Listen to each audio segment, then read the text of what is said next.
The ballroom shimmered with golden light, crystal chandeliers reflecting across walls lined with silken mirrors.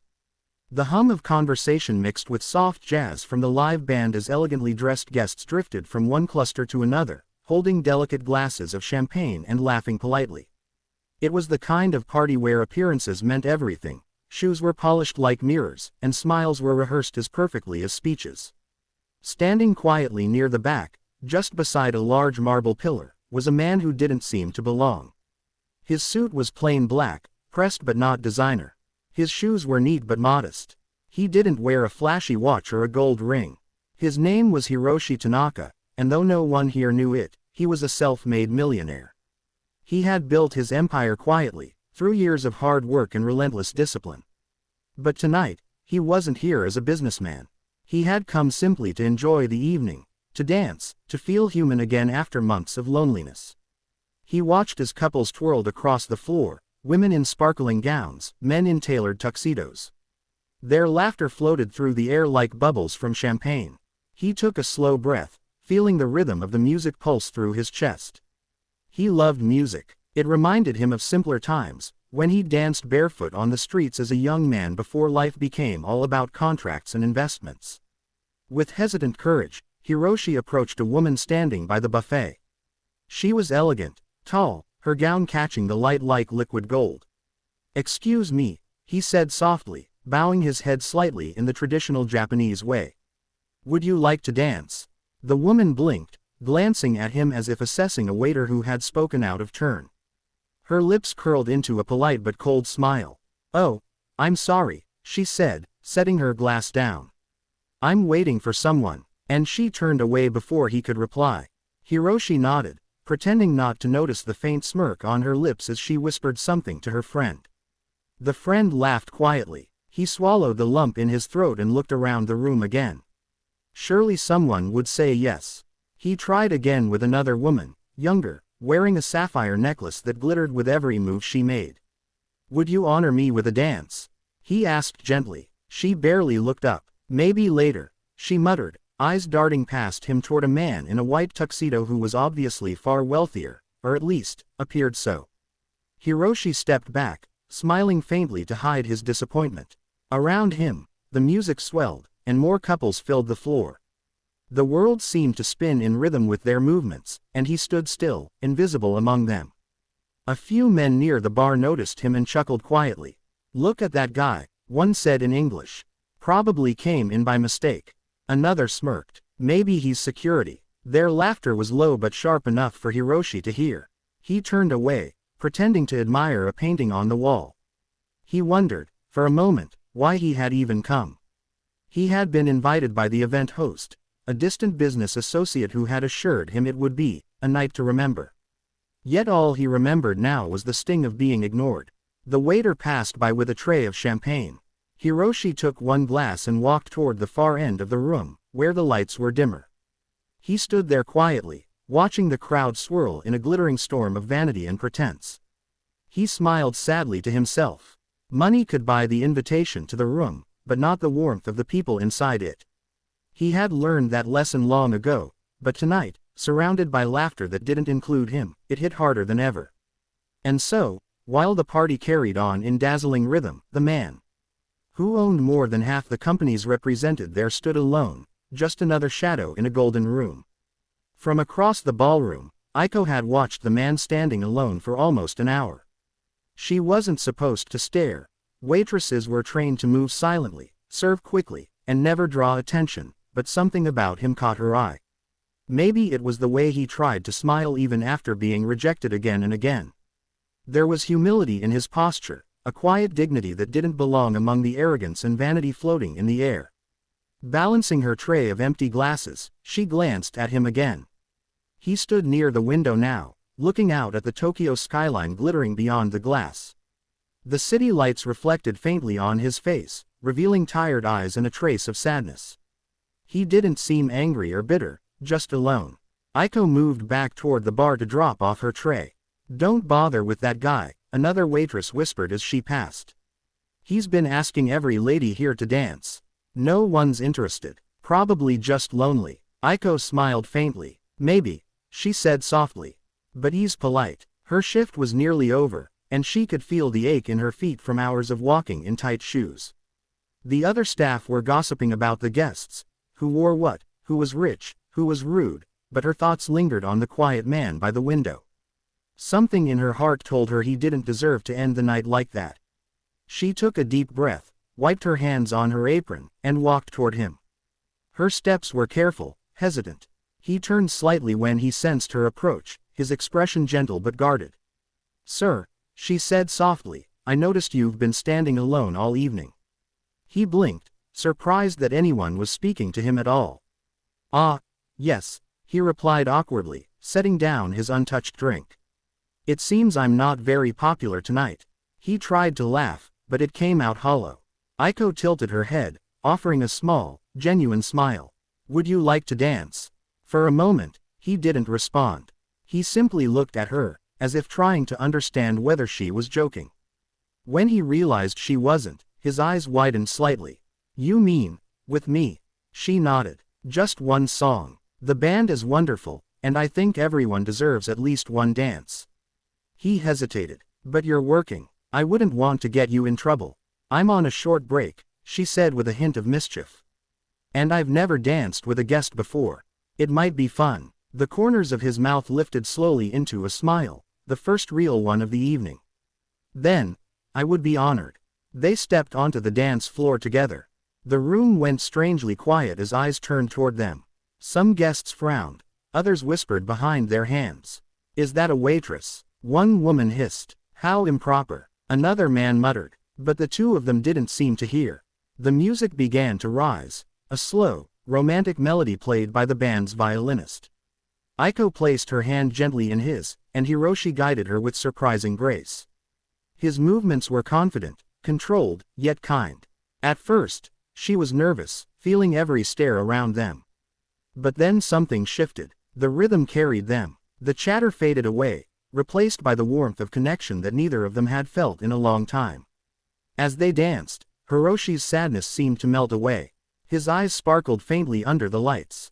Aiko's laughter, light and genuine, rippled through the music. Together, they looked like two souls lost in their own quiet world. When the song ended, the ballroom was silent for a heartbeat. Then, to everyone's surprise, applause broke out. It started with one person, then another, until the room filled with clapping. Even the musicians smiled. Aiko blushed, and stepped back, bowing politely. "Thank you for the dance, sir." Hiroshi bowed deeply in return. "No," he said softly, "thank you, for reminding me what kindness feels like." As she walked back toward her station, heads turned and whispers followed, but Aiko didn't care. For once, she felt proud, not because she danced in front of wealthy strangers, but because she had made one lonely man feel seen. And somewhere behind her, Hiroshi watched her go, a faint smile still lingering on his lips, knowing the night had just begun to change everything. The applause slowly faded, replaced by a heavy, awkward silence. Guests shifted uncomfortably, unsure how to react now that the man they had ignored all evening stood at the center of attention. The host of the event, a portly man in a white dinner jacket, hurried forward with a strained smile. He had finally recognized the quiet stranger who had just danced with one of his waitresses. "Mr. Tanaka," he exclaimed, extending his hand eagerly. "What an unexpected honor. We didn't realize you had arrived. I was just telling everyone about your new partnership in Osaka." All at once, the whispers began to change tone. The same guests who had laughed at Hiroshi moments ago were now murmuring his name, their voices thick with surprise. Hiroshi Tanaka, the founder of Tanaka Holdings. The man who bought 3 hotels last year. Faces turned pale, eyes widened, and every smile in the room suddenly sharpened with opportunism. Hiroshi shook the host's hand politely, though his expression remained calm. "Yes," he said simply, his voice even. "I arrived quietly." The host chuckled nervously. "Oh, no wonder. You should have told us. You deserve the grandest welcome here. Please, let me introduce you to some of our distinguished guests." He gestured toward the crowd, and almost instantly, several women approached, their voices sugary sweet, their eyes glittering with interest. One of them, the same woman who had rejected him earlier, stepped forward with an apologetic smile. "Mr. Tanaka, I had no idea it was you. I must apologize. I didn't recognize you before. You really must forgive me. Hiroshi turned to her, his expression unreadable. There's nothing to forgive, he said softly. You didn't know who I was. She laughed awkwardly, touching his arm lightly. Well, now that I do, perhaps we could share a dance. Before he could answer, another woman chimed in. Oh, Mr. Tanaka, I've always admired your work. You must tell me about your foundation. The crowd around him grew thicker, full of forced admiration and hungry smiles. Hiroshi's eyes swept over their faces, all eager, all insincere. He nodded politely, offering brief answers, but his gaze kept drifting toward the far side of the room, toward the waitress who was now stacking empty glasses again, pretending not to notice the sudden shift in energy. He excused himself quietly and crossed the floor, ignoring the disappointed murmurs that followed him. When he reached her, Aiko straightened, her hands tightening around the tray she held. I hope I didn't cause trouble, she said softly. Everyone's looking this way. Hiroshi shook his head, a small smile touching his lips. On the contrary, you saved the evening. She blinked, confused. Saved it? I only danced with you. He looked around the room, his voice low and steady. Before that, not one person here looked at me without judgment. But you looked at me as a person, not as a name. That's worth more than all their praise combined. Her cheeks flushed slightly. I just thought no one should stand alone. That's all. Kindness never is just anything, he replied gently. At that moment, the host returned, almost breathless. Mr. Tanaka, please, come to the stage. We'd love to toast your success. Hiroshi turned back to Aiko and gave a small bow. Duty calls, he said quietly. Thank you again, Miss Aiko, she supplied, smiling faintly. Aiko, he repeated, as if committing the name to memory. I won't forget. As he walked away toward the stage, the band began to play again, and the crowd erupted into applause. Champagne glasses were raised, voices cheered his name, and cameras flashed like lightning. Yet even in the sea of admiration, Hiroshi's smile didn't reach his eyes. He lifted his glass when the host toasted to his achievements, but his gaze found Aiko once more across the room. She was wiping a table, unnoticed by anyone else, but she looked up just long enough to meet his eyes. In that brief moment, amid all the noise and spectacle, a silent understanding passed between them, one built not on wealth or reputation, but on a simple, genuine connection. As the night carried on, everyone wanted a piece of Hiroshi Tanaka, the powerful man, the millionaire, the success story. But in his heart, he knew the only person who had truly seen him that night was the humble waitress who had dared to ask him to dance. The morning sun painted the city in soft gold as Aiko hurried down the narrow street leading to her small apartment. The night before still lingered in her mind like a dream, the music, the lights, the whispers. She had barely slept, replaying the moment she had danced with Mr. Tanaka over and over again. It felt unreal. She hadn't meant to attract attention or make a scene, she had simply wanted to be kind. But kindness, it seemed, had rippled further than she could have imagined. As she turned the corner, she stopped short. A sleek black car was parked in front of her building, polished, silent, the kind that clearly didn't belong in this neighborhood of faded walls and rusted balconies. The driver, dressed in a dark suit, stepped forward and bowed slightly. Miss Aiko, he asked politely. She blinked, startled. Yes. He handed her a cream-colored envelope sealed with a gold emblem. Mr. Hiroshi Tanaka asked me to deliver this to you personally. Her heart gave a small leap. Mr. Tanaka, she repeated, barely above a whisper. Yes, ma'am. He also asked me to wait for your reply. She hesitated, feeling the weight of the envelope in her hands. The paper was thick, expensive, its edges lined with subtle gold foil. For a moment, she simply stared at it, unsure whether to open it. Then, with trembling fingers, she broke the seal. Inside was a neatly folded letter written in elegant handwriting. Greater than dear Aiko, last night, while surrounded by hundreds of people, I was invisible. But you, a waitress with a kind heart, saw me as no one else did. You reminded me of the value of humility, of human warmth, of simple joy. I owe you more than a thank you. Enclosed with this letter is an invitation to my company headquarters. I would like to offer you a position in our hospitality department. I have also arranged for a scholarship to continue your studies in business and management, should you wish to pursue them. You reminded me that kindness, when genuine, is the rarest form of wealth. I hope you'll allow me to return that gift in my own way. With respect and gratitude, Hiroshi Tanaka. Aiko read the letter twice, her eyes wide, her lips parting in disbelief.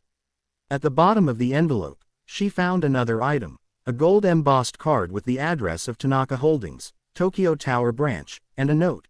Your new beginning starts when you're ready. Her knees felt weak, and she sank onto the low concrete step outside her apartment. The noise of the street faded as she stared at the letter again.